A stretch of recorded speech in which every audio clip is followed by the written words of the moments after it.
Hello friends, আমি কণিকা। আজকে চলে এসেছি অবনীন্দ্রনাথ ঠাকুরের বাগান বাড়িতে। অবনীন্দ্রনাথ ঠাকুর একজন আর্টিস্ট ছিলেন, যিনি খুব বড় পেন্টার ছিলেন। উনার বাগান বাড়ি রয়েছে কোন্নগরে।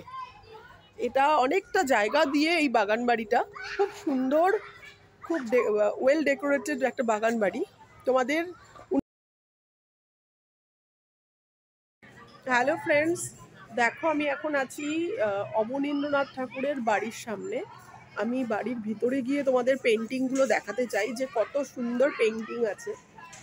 জাস্ট বাড়িতে ঢুকছি, তোমরা দেখো দেখো এটা অবনীন্দ্রনাথ ঠাকুরের বাড়ি।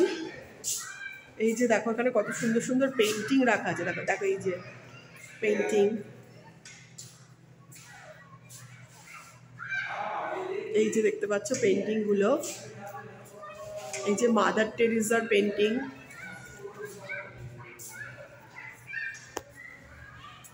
তাও তো কিছু অল্প কিছু পেন্টিং রাখা আছে, সব পেন্টিং একসঙ্গে রাখা নেই। এই যে দেখো এটা আমার দারুণ লেগেছে, এই পেন্টিংটা আমার দারুণ লেগেছে। দেখো কি সুন্দর পেন্টিং, পুরনো কালের কোনো জমিদারের একটা পেন্টিং।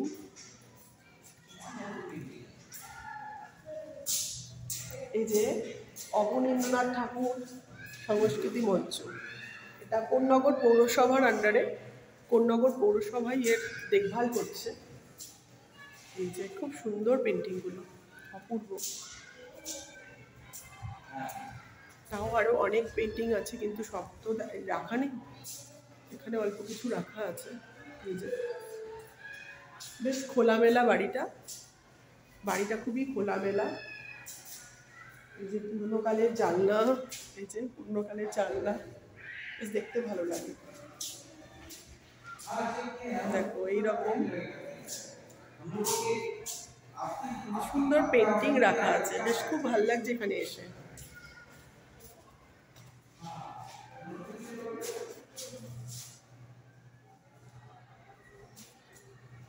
আমি কোন্নগরে ফ্ল্যাট কিনেছি, তাও অনেক বছর হয়ে গেল, 5 বছর, কিন্তু কখনো এদিকে আসা হয়নি। এই ফার্স্ট টাইম এসে খুব ভালো লাগছে। এখানে টিকিটের মূল্য হচ্ছে 10 রুপিস করে পার হেড। তোমরা যদি কেউ আসতে চাও আসতে পারো। আর এই বাগান বাড়ির ভিতরটা তো খুবই সুন্দর, মানে ভিতরে অনেকটা স্পেশিয়াস, মানে জায়গা দিয়ে খুবই ভালো। Bye bye.